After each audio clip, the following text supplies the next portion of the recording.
All right, so my project isn't actually, well, in the long run it is focused on the children, but just a little background of who I am and where I come from.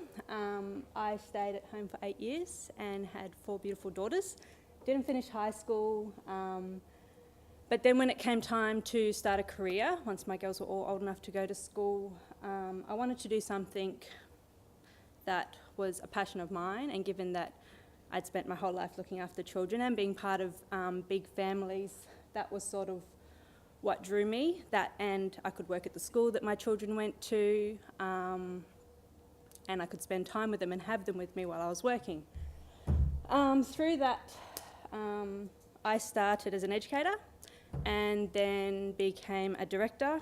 I was given, an A4, very small, hand-typed book, which basically just taught me the basic admin procedures for running an after-school care centre. So I learnt everything myself. I joined myself up to as many projects as this as I could to learn, because I couldn't cope with running a family, having a job and studying, which then led me to the NT-OSH Association, which I've been the chairperson for the last few years. And it's been an amazing experience to meet other directors.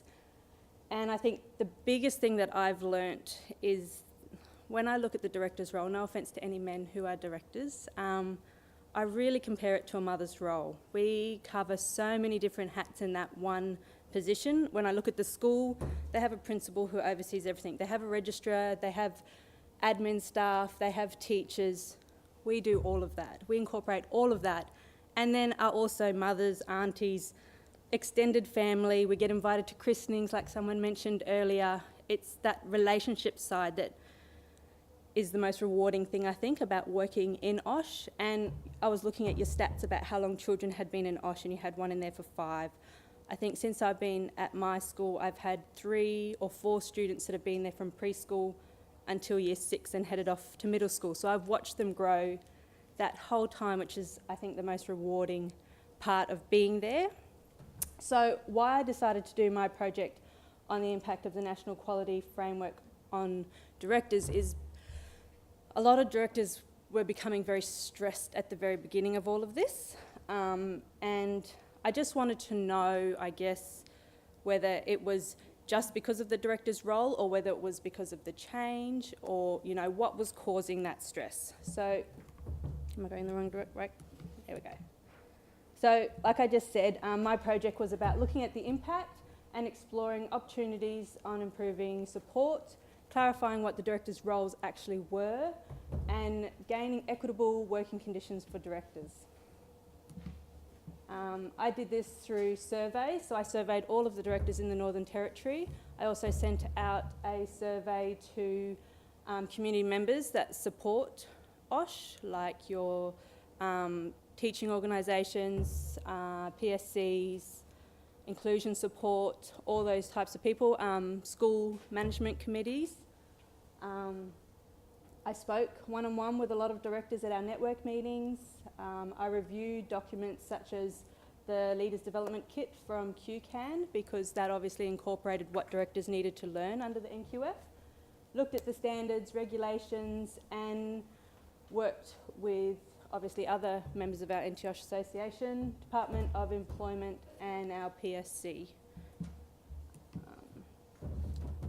With what I learnt through that journey was that it was very evident that none of our directors actually had updated their job descriptions. So everybody was still being expected to do this whole new framework, but with the way that we worked in the old system, which was extremely, extremely outdated.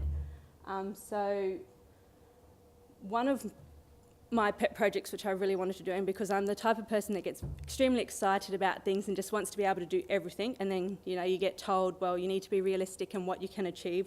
I wanted to be able to create a director's manual, mostly because when I started I had a very small manual to learn from, and to give directors direction and know that they had something that would help them do what they needed to do.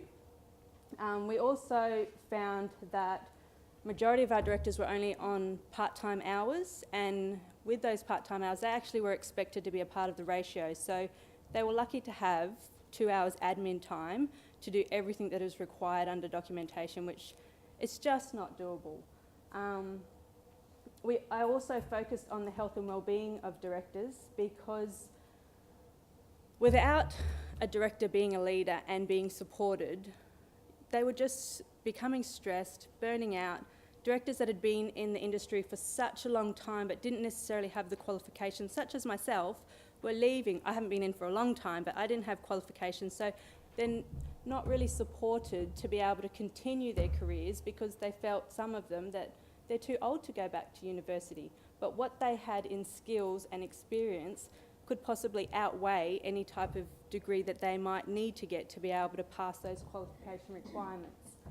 So looking at how we could best support our OSH directors, obviously, to provide quality services, because if they're supported, they can be the leader that they need to be to run a quality service, support children, support their staff, and, you know, just have, I guess, a career which they're proud of because of their professionalism and being recognised for what they do.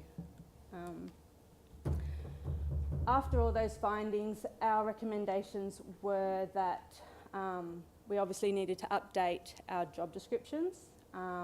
We needed to educate employers and management committees about working conditions for directors and what their responsibilities were to those directors, and to review the documentation and the qualification requirements in the OSH sector so that we can comply if no changes are made. For me, along this journey, I was very, very lucky that I started doing my advanced diploma in community sector management, which is run through Community Childcare New South Wales. And I met up with Teresa Mathers, who is from the Department of Employment in the Northern Territory, and just happened that I spoke about how I wanted to create this director's manual so that directors could do what they needed to do and find the information they needed. So through this project, we've actually collaborated between her, myself and the PSCNT.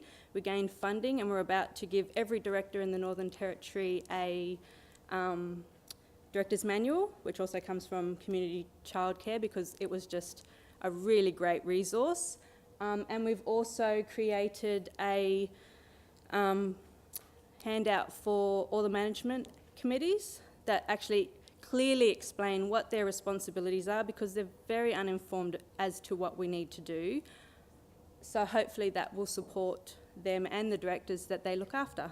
So I was very excited, obviously, to be able to recognise that the things that we needed to do to support our Northern Territory directors, but also to get that resource for them to do that.